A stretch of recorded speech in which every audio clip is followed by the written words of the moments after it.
o dia que nós agradecemos nos donantes de sangue, sem o donante de sangue, nós não temos sangue, o produto que nós podemos dar gente. Saco de sangue de donante escapa 3 bida para nós.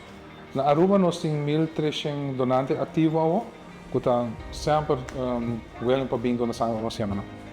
Para isla maneira Aruba que tem rondom de 120 mil gente, nós precisamos rondom de 3.000 donantes. Sangue é importante maneira que gente que mistura sangue, mistura.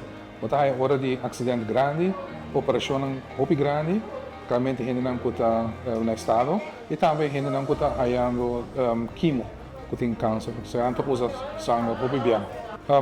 Kailangan para Aruba, bisa nós entregar quase 10 sacos de sangue por dia para o hospital ou para o insam. Também nós entregamos sangue. Para mim, vamos ter smaak de bira gente que ajuda a comunidade, toda sangue, seguramente, vamos ter entre 18 e 65 anos para aplicar. E vamos ter boa saúde. Boa saúde que é que não tem maleza contagioso, não tem diabético, que usa insulina, não tem paciente de coração e tampouco realmente não tem gente que sobrevive câncer.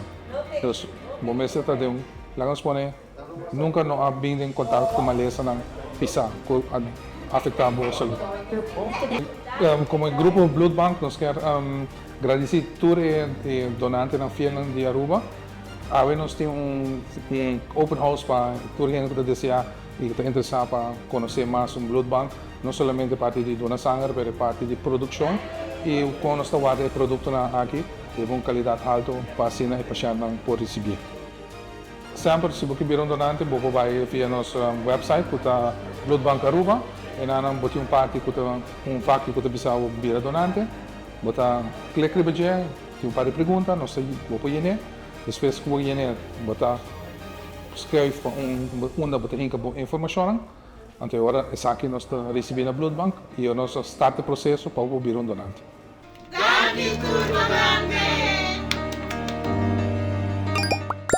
No sean parte